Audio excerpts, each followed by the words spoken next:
மிளகு ரசம், புளி ஊற வச்சுருக்கோம், ஒரு நெல்லிக்காய், மிளகக்கட்டை,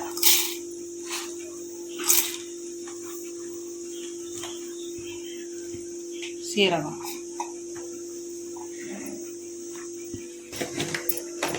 ரெண்டு வரமிளகாய் இதில் போடணும்.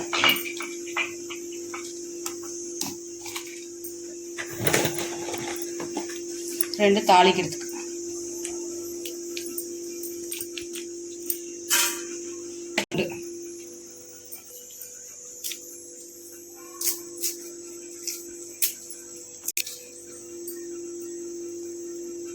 பூண்டு இதை மிக்சியில் அடித்து வச்சுக்கணும். புளி ஊற வச்சுருக்கிறேன், அதோட 2 தக்காளி போட்டு கரைச்சி வச்சுக்கணும்.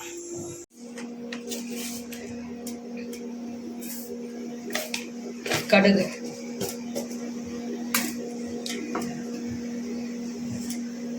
வரமிளகா, கருவேப்பிலை, அந்த மிளகு, சீரகம், பூண்டு இதெல்லாம் மிக்சியில் குறைன்னு அரைச்சி வச்சுருக்கோம்.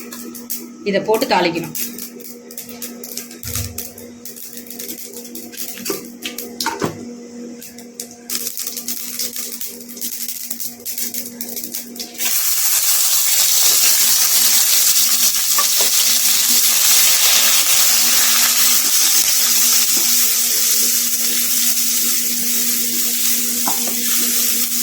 இந்த ஹீட்லேயே இது வணங்கிட்டோம், பச்சை வாசனையும் போகல.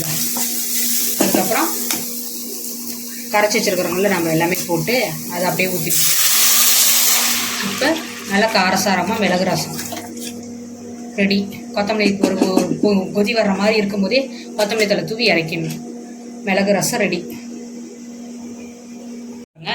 கொத்தமல்லி தழை தூவிட்டு இது பிறகு இந்த நொற ஸ்டேஜில் இறக்கிடணும்.